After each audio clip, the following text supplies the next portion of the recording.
आणि तो अर्जुन भगवान श्रीकृष्णांना म्हणतो, मी आता पूर्णपणे गोंधळात पडलेलो आहे. युद्ध करावं की न करावं हेच मला कळत नाही. हे जे वाक्य आहे हे तुम्हाला असं दिसेल की शेक्सपियरच्या पुस्तकातलंच आहे, to be or not to be. तो म्हणतो, अर्जुन म्हणतो, हे मला कळत नाही. भगवान श्रीकृष्ण, मी तुला शरण आलोय, तुम्हीच मला उपदेश करा. ते पहिले अर्जुनाचं सर्व बोलणं विचार ऐकून घेतात.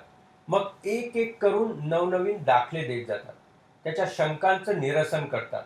सनातन हिंदू धर्माने सतत अन्यायाला प्रचंड ताकदीने विरोध करण्याचा विचार आणि आचार असावा असंच सांगितलं. आपले सर्व देव आणि देवी यांच्या मूर्ती जर आपण पाहिल्या ना, तर तुम्हाला त्या सर्वांच्या हातात भरपूर शस्त्र आणि आयुधे दिसतील.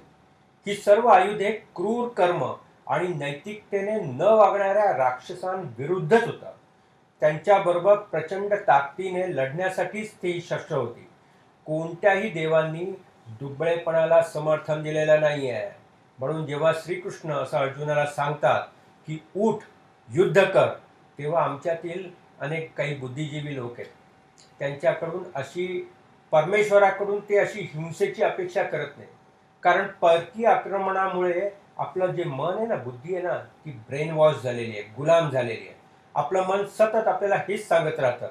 आणि कोणत्याही धर्मगुरूने शांतता, अहिंसा, संन्यास याच गुणांना उत्तेजन द्यावं असं आपली गुलामगिरीचं जे मन आहे ते आपल्याला सांगत राहतं.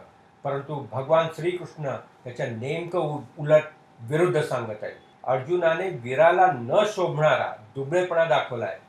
त्याचा संन्यास घेण्याचा विचार हा दुर्बल आणि मूर्खपणाचा आहे, हेच भगवद्गीता सांगते.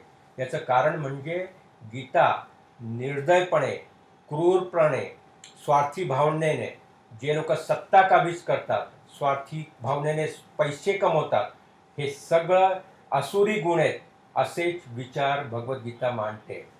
जगात ईश्वर नाही आहे, ईश्वर माणसात पहा, असं बरेच निरीश्वरवादी म्हणजे एथिस्ट, जे देवाला मानत नाही ना, असे लोक सांगत असतात.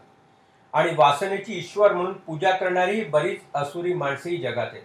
भगवान श्रीकृष्ण या सर्वांच्या विरुद्ध शस्त्र उभारून अन्यायाच्या विरुद्ध लढण्यास सांगतायत.